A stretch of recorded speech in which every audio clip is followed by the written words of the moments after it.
It is a very hot July the 26th, 2025.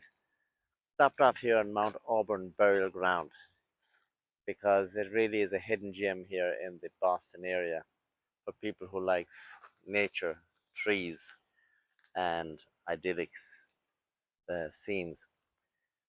This burial ground was opened up in the year 1831 and it's 169 acres. It's very, very large. It's about 200,000 people buried here. It is the first botanical burial ground in the United States. So that means it'll have trees from all over the world here. So this tree here that I'm just underneath is a Japanese maple.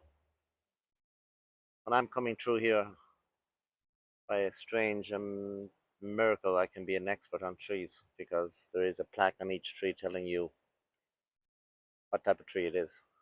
Now this is one of four trees, four Japanese maples here. As you can see, it was planted in 1999, but obviously it's a lot older than 1999. And the reason for that is it was transplanted from where it was originally planted, which is the atrium type area behind the Boston Public Library. So four of these trees were taken out at great cost and expense and whatnot and replanted out here on Mount Auburn Burial Ground. That is what just one of them there.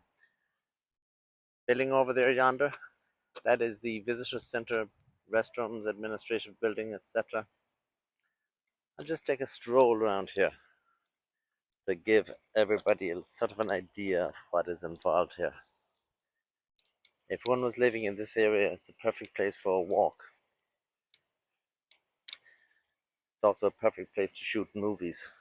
The final scene, for example, of the movie The Thomas Crown Affair with Faye Dunaway and Steve McQueen back in the year 1968. There's a little chipmunk running around. That was shot from on high here on Mount Auburn Burial Ground. Church up there, the magnificent building. It was designed and built by a fellow called Bigelow. So it's obviously called in the Bigelow Chapel. I understand there's a wake taking place even as we speak up there, but I may take a stroll up there as well. This is just a little circle right inside the front gate. Costs about $30,000 for a single plot on this burial ground. It's also a focal point for migrating birds going south and north.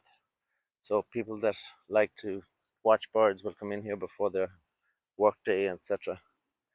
There's number 2 of those 4 Japanese maples. This one here is number 3. Let's get a little bit of a wider view of these maples so as you can see what they look like. That is a Japanese maple, for those that are not familiar with Japanese maples. Anyway, as I said, it's a focal point for migrating birds. A lot of people get great pleasure from watching birds, and they will actually give money to this burial ground for their enjoyment attained from it. So this burial ground has an endowment somewhat similar to Harvard, but of course a lot smaller than Harvard's, but nonetheless substantial. So if one is to be buried in this burial ground, they will be given a nice promise, and that promise is that 100 years thereafter, or whenever, when their people are all dead and gone, it doesn't matter. Their graves will still be maintained in perpetuity.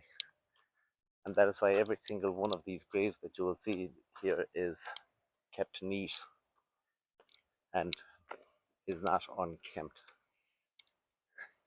Now, this larger tree here, that is a from China,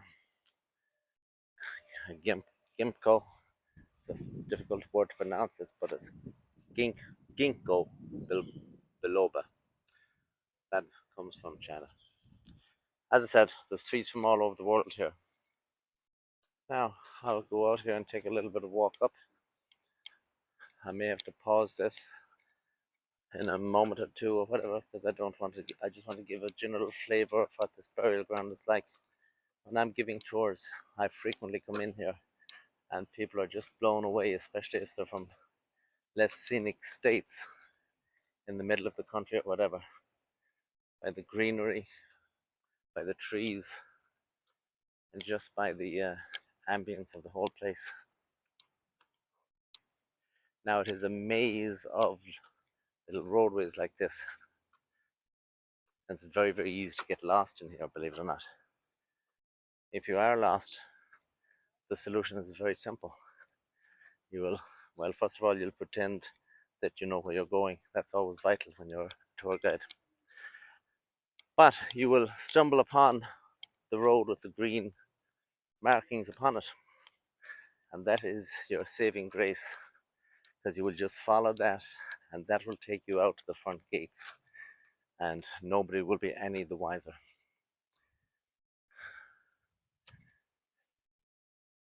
Now, we'll just check this fellow here. The statue is to a guy called Nathaniel Bowditch, Bowditch. He is a self-taught mathematical genius that was born in the town of Salem to the north of Boston in the late 1700s into the 1800s.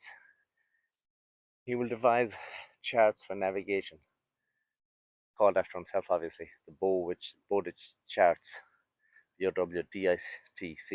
I misspelled it the first time. And that is a great advantage. Before we had GPS, you could follow your Bowditch charts, and it knocked a considerable time frame from transatlantic crossing, for example. Now, as I said, let's just walk up here. This chapel is very beautiful inside. The people here kindly took me inside one day and showed me around. It was very gracious of them indeed. It's a spectacular view.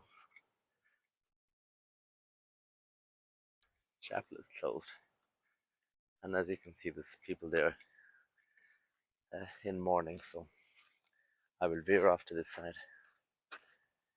Now, I also wanted to show you this Sphinx. It is a wonder, and it has a special meaning for Irish people.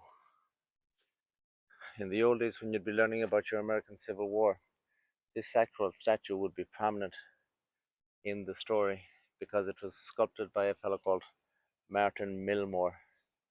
He was one of three brothers that came out from Sligo, and he sculpted this statue in 1871. It was a beautiful, it is to represent the American war between the states. Beautiful inscription there, American Union preserved, which was the most important thing with regards to the war between the states. African slavery destroyed by the uprising of a great people, by the blood of fallen heroes. Now, this Martin Milmore fellow, he was instructed to sculpt this monument here, and he was given very specific instructions indeed.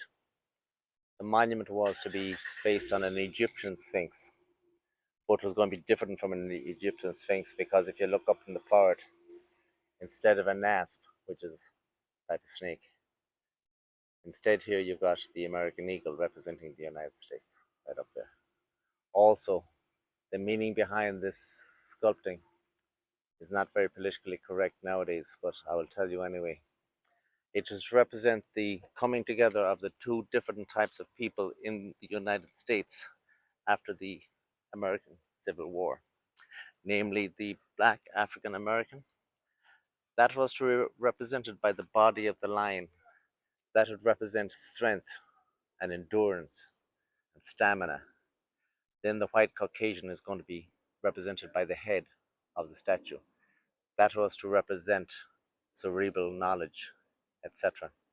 And in the opinion of this Bigelow fellow, both of those attributes was to be brought together in the form of the Sphinx, and that is what is represented by this statue here. So you can see there, Jacob Bigelow, statuette et dedicavit. That, of course, is, as we all know, Latin. All right, thank you for watching.